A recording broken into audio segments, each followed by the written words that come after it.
Did you know that one of the very first songs that defined soul music was recorded in a Baptist church using borrowed equipment and a choir that had never stepped inside a studio?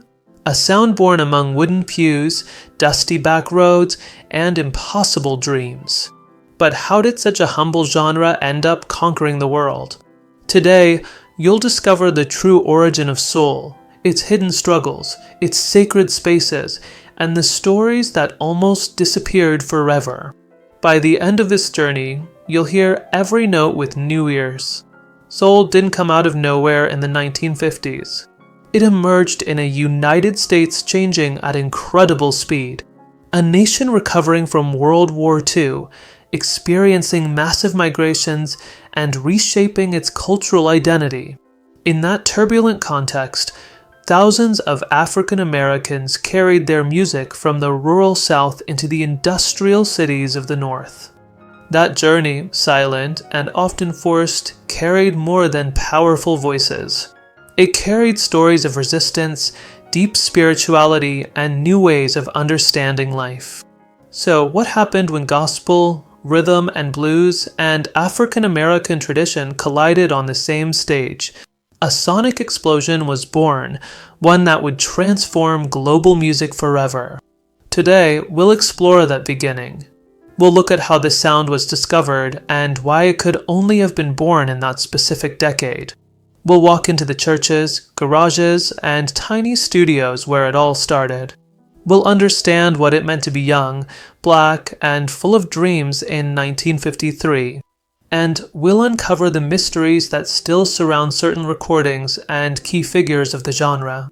If you love history, travel, and ancient architecture, you're in for something fascinating. Soul also built its own monuments, but in the form of studios, clubs, and invisible spaces you can still visit today. Some are still standing, others vanished. All of them hold echoes of the past. Soul was discovered without anyone looking for it. It was a historical accident. In the early 1950s, local radio stations started receiving songs that didn't fit into any existing category. They weren't pure gospel. They weren't rural blues. They weren't R&B. They were intense hybrids, voices that screamed from the heart, rhythms that demanded movement, lyrics that spoke of real pain. A crucial example arrived in 1951. Many historians consider Rocket 88, recorded by Jackie Brenston and his Delta Cats, one of the earliest sparks of modern soul. The accidental distortion of a broken amplifier added a raw and authentic touch. That rawness became a key part of the sound. In 1953, Ray Charles recorded I've Got a Woman. That changed everything. Ray took the spirit of gospel and transformed it into something earthly, emotional, and deeply human. For many, that was the exact moment soul was born. Record labels quickly noticed something big was happening. In Memphis, Stax Records opened its doors in 1957 inside an abandoned movie theater. That building, barely 12 meters wide, became a musical laboratory.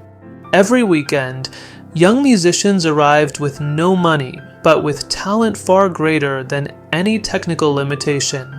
Meanwhile, in Detroit, a young Berry Gordy watched from the shadows. In 1959, he founded Motown, creating a hit-making factory that would take soul to every corner of the planet. The discovery of soul wasn't a single moment, but a chain of coincidences, migrations, and individual acts of courage that exploded in the perfect decade. The origin of soul rests on three pillars: gospel, urban blues, and the new aspirations of the African American community in the 1950s. But what made that combination so special? First, gospel. Churches were more than temples. They were sanctuaries, fortresses of spirit. Every Sunday, men and women expressed deep emotions, hope, pain, gratitude. Voices trained themselves without knowing it.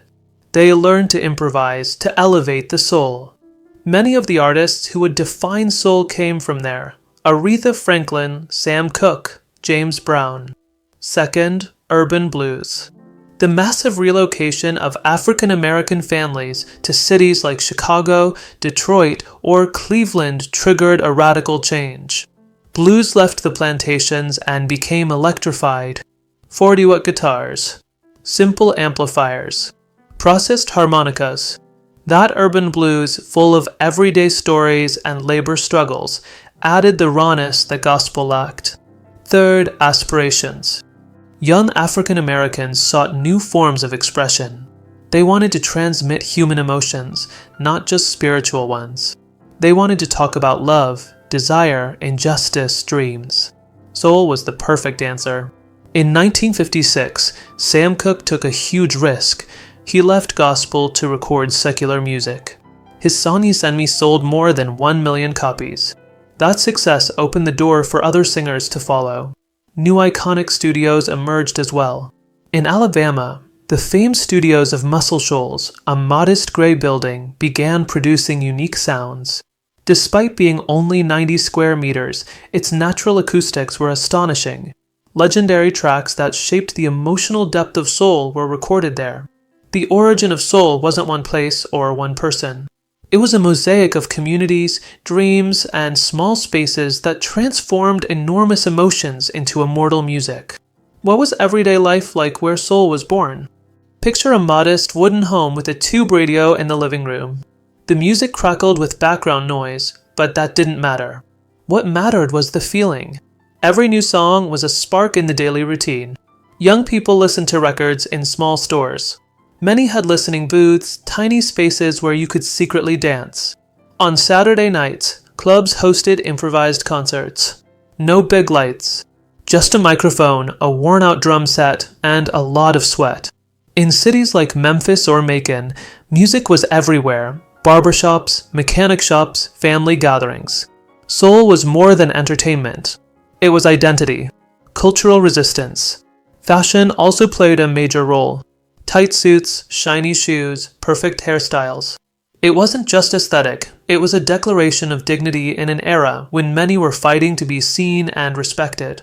Transportation shaped life too. Many artists traveled hundreds of miles in old buses to perform. They often shared the vehicle with instruments, suitcases, and homemade food. Despite the hardships, optimism dominated.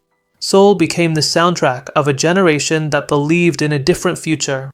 The history of soul has dark chapters, secrets, and lost recordings.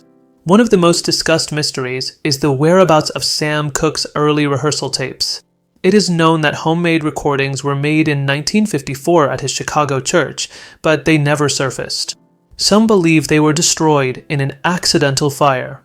Others say a private collector owns them and refuses to reveal them. Another mystery surrounds a figure known as Little Miss Cornelia, a teenage singer who performed in Mississippi's underground bars. Only one reference to her name exists, a local contract from 1952. No photos, no recordings.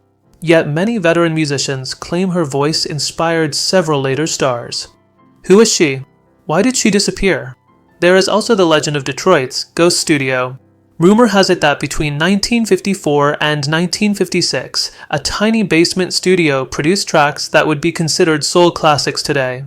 However, no recordings have ever been found. Some researchers think they were pressed on low-quality vinyl that simply degraded. Others claim the studio never existed, that it was just an urban myth. Another fascinating mystery is the irregular tuning found in several early recordings. When analyzed, some voices don't follow standard tuning. This sparked surprising theories, from technical limitations to spiritual influences from ancient African chants. Soul has many secrets, and perhaps that's part of its magic. Every discovery opens a new door. Every old recording is a time capsule still full of surprises. Although soul is music, it can also be compared to monuments. The Stax studio in Memphis, for example, covered barely 400 square meters. It was smaller than an average Greek temple, and yet it produced more than 800 iconic songs. The original Motown building, known as Hitsville, USA, is the size of a modest two-story house. With only 10 rooms, it created more hits than many massive Hollywood studios. If we compare its cultural impact, soul is like the pyramids of Egypt or the ruins of Machu Picchu, symbols that represent a civilization, a time, and an identity. The difference is that its monuments are made of sound. Moreover, 1950s soul built invisible bridges between communities. While other genres remained confined behind cultural borders, soul managed to unite millions of people. Its emotional scale was enormous. Its global reach monumental. Soul is not just listened to, it is inhabited. It is walked through. It is experienced like a living monument. If you want to travel to the origins of soul, here are essential places. 1. Stax Museum, Memphis, Tennessee, a complete museum built on the site of the original studio. More than 2,000 historical objects, instruments, videos, and a precise reconstruction of the recording room. 2. Hitsville, USA, Motown Museum, Detroit. You can walk through the original house where hundreds of hits were born. The tour includes the original recording studio. 3. Fame Studios, Muscle Shoals, Alabama, still active today. You can visit the room where legendary artists transformed music forever. Tips: book in advance, especially guided tours. Bring headphones to enjoy the original audio recordings. And don't forget to walk through the historic neighborhoods. Many still keep the look and feel of the 1950s. Soul was born in the 1950s, but its spirit is still alive. It grew from the perfect mix of faith, struggle, and hope. It rose inside small buildings, anonymous voices, and enormous dreams. And today, it continues to inspire the world. If you enjoyed this journey, subscribe to the channel for more hidden stories, more time travel adventures, and more wonders from the musical world.